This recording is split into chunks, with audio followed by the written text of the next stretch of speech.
Bonjour à tous et bienvenue dans ce premier épisode de Coffee Growth.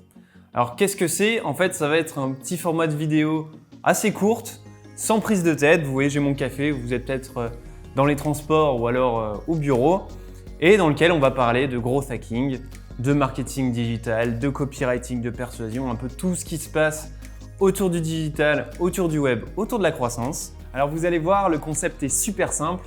Si vous avez des questions ou alors des sujets que vous voulez aborder en growth hacking, en croissance ou en digital globalement, eh bien, vous les posez la question en commentaire, vous likez les questions que vous aimez bien et moi je choisirai une des questions dans les commentaires qui sont posés en dessous de cette vidéo pour choisir le sujet du prochain Coffee Growth qu'on fera ensemble.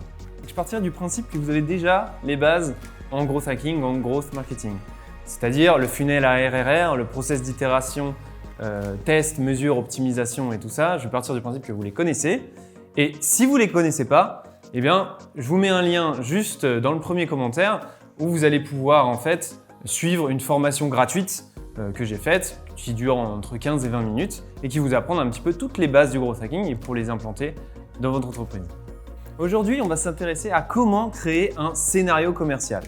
Alors, quand est-ce qu'on va utiliser ce type de scénario? Ça va être quand vous faites de la prospection LinkedIn par exemple. Quand vous allez chercher un job, vous pouvez passer directement par des personnes sur LinkedIn, ou alors quand vous envoyez un scénario d'email ou que vous faites du cold mailing.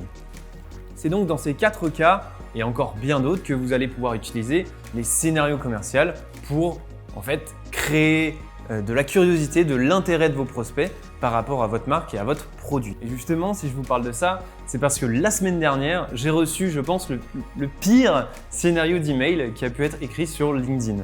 Alors justement, vu que je sais qu'il y en a certains d'entre vous, peut-être qui veulent essayer la prospection sur LinkedIn ou alors qui en font déjà, eh ben, j'ai jugé intéressant de faire une vidéo sur comment créer un scénario commercial qui arrive à générer des prospects et surtout qui ne spamme pas et qui soit intéressant pour les personnes avec qui vous parlez. Alors juste pour vous remettre un peu dans le contexte avec cette histoire, on était vendredi, donc j'étais dans un bar avec des amis et là je reçois une invitation LinkedIn.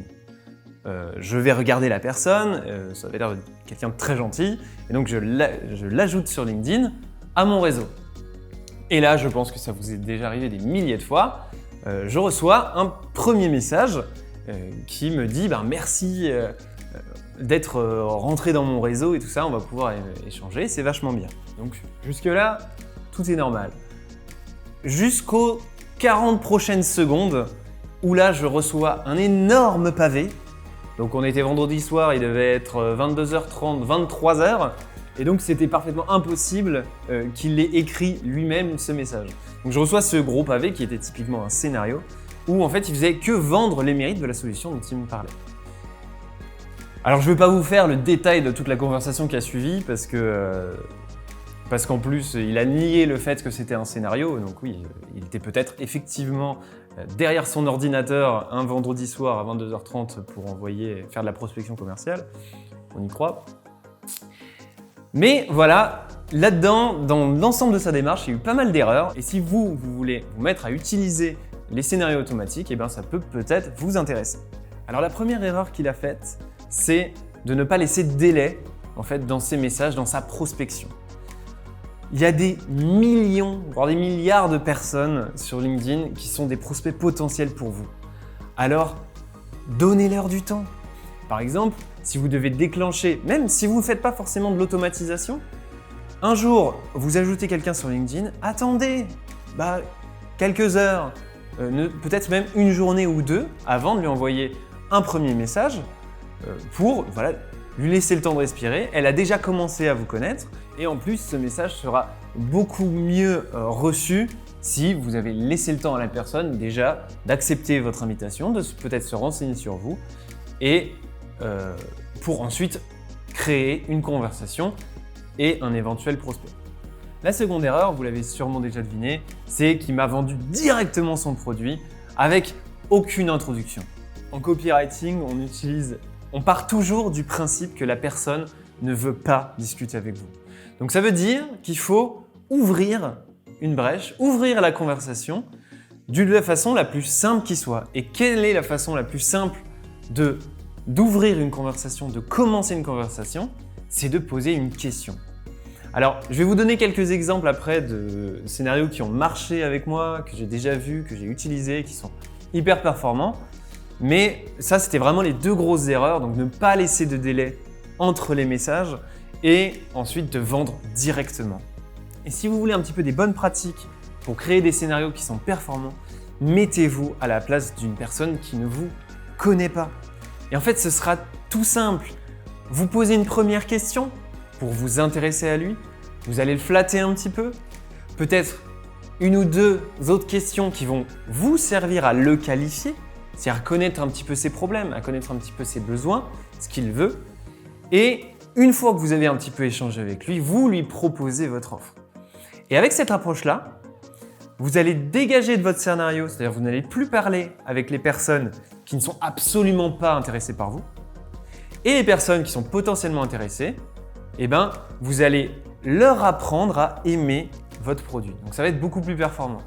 Et si vous utilisez ce type de méthode, vous allez vous rendre compte que les gens sont beaucoup plus avenants à vous donner des informations et à tester votre produit si vous avez un test qui est inclus. Donc en fait, tout le monde est gagnant.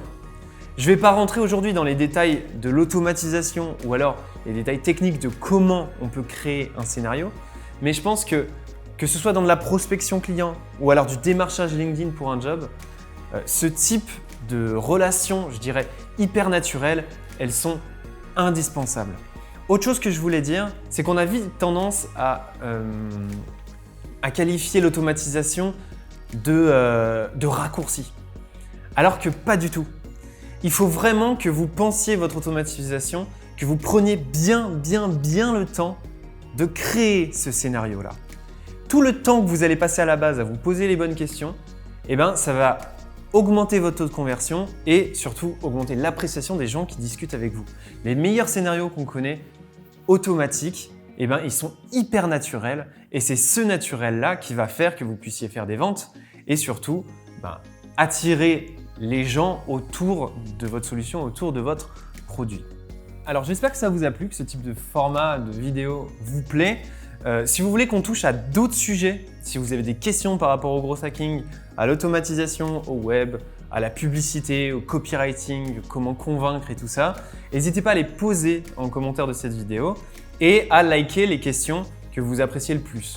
Donc comme ça, moi, pour la prochaine vidéo, je pourrai piocher dans vos questions et aussi vous aider éventuellement à avancer sur certains points. Je vous souhaite une bonne journée et à très bientôt.